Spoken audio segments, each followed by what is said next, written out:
Hey guys, welcome back to the video, and today I'm gonna show you 10 more amazing mods for REPO.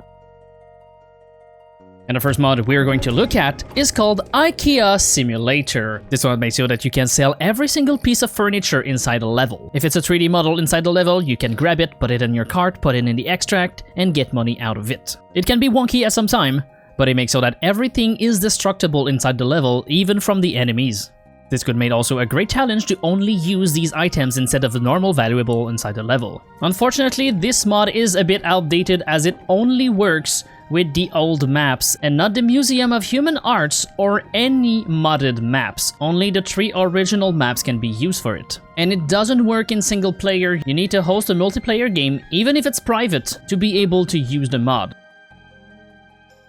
The next amazing mod we're gonna look at is the Silly Valuables. This mod currently adds 250 and more valuables and weapons to the game. These items can be cute, silly, or deadly. Some have even effect, sound, my boy, and reference to your favorite game, franchise, or series. It can range from benign stuff, like a statue of Scooby-Doo, or a Pokemon card, but some can be more harmful, like the troll face that reverses your control when you hold it, or a beach soccer ball that bounces everywhere.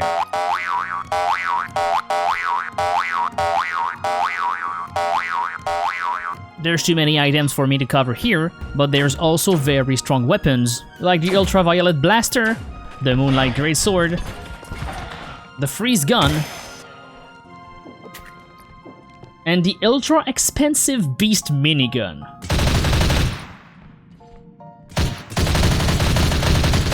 There's also some new heals, and a bunch more for you to explore. The next mod is Freddy Enemy, that adds Freddy Fazbear to your roster of enemy that can spawn. Freddy will wander like any other mob, but once it sees you, it's gonna go invisible and stalk you for a while. Then he will appear, malfunctioning, and hayraying like crazy. And there's 2 things that can happen. If its eyes goes red, look away, but if its eyes goes white, stare at it. If not quick enough, you'll get jump scared and damaged. This is a great enemy with a clever mechanics that can be avoided or dealt with. His attack will deal 50 damage, and Freddy can be killed with 3 or 4 bullets or a shotgun blast.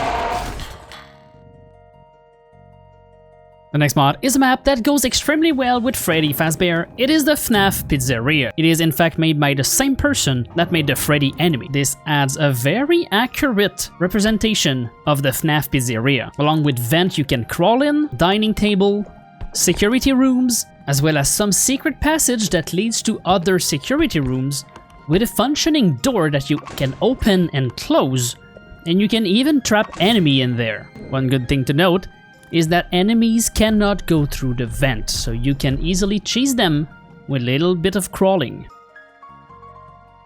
The next mob is a map called Voltline Sector, and it's a sort of industrial warehouse filled with barrel, crates, boxes, making the exploration dangerous as you cannot see far in this level. You may recognize some of the tile layout as some of the manor, but everything else is customly designed to feel like a unique level. There are some custom cardboard boxes that you can pick up. Unfortunately, they have no value, but they are still solid boxes that you can use to mess with the mobs.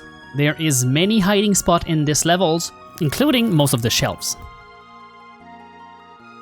The next mod is called the MC Zombie mod, and this mod will add the zombie from Minecraft. It is a level 1 mob that is fairly easy to knock down with a small item, has only 200 HP, but will deal a big 45 damage, meaning you can get 3 hits at the start of the game. The zombie has the reinforcement mechanic like in Minecraft. If you hit a zombie, there's a 10% chance that another zombie, up to 3 zombies, will spawn, making the small encounter become a nightmare. Upon killed, the zombie will drop its soul, but also 1 to 3 rotten flesh that is worth around $1,000, but can also be eaten for 10 HP, making it a valuable mob if you're hurt and out of health pack. The zombie is fully configurable, the number of reinforcement, the chance, the HP, the damage, everything can be customed.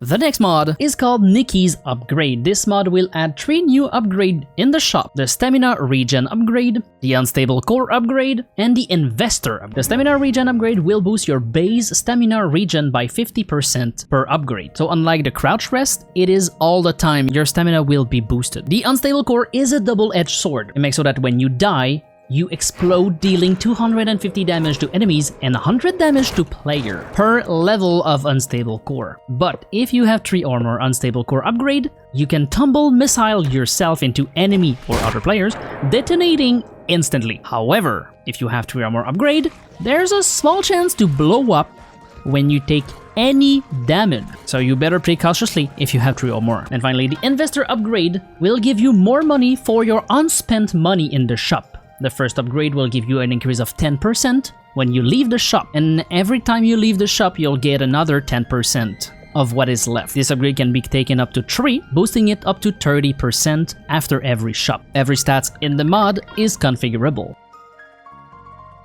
The next mod is called Big Nuke, and it adds exactly that, one big nuke. It is worth a good lot of money, but be careful with the nuke, because there's a good chance that if you don't handle it carefully, or that there's a gnome in the way, that it would just explode.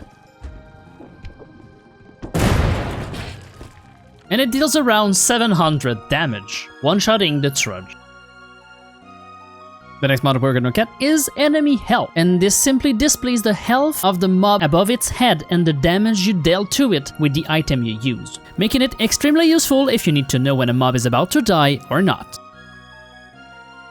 The next amazing mod is Emergency Dice REPOed. This mod was in Lethal Company, and now it's in REPO. It adds currently 5 dice. The Gambler, which can roll any effect. The Saint, which rolls good effect, except if you roll a 1. The Sacrificer can only roll bad effect, but it will return you directly to the truck. The Rainbow Die, which roll mostly mixed effect, but has a small chance of being good or horrible. And the Glitch Die, which can be found in the hidden shop, and this one can also roll any effect. So I hope that you have found a mod that you like, and as always, I'll see you in the next one. Bye bye.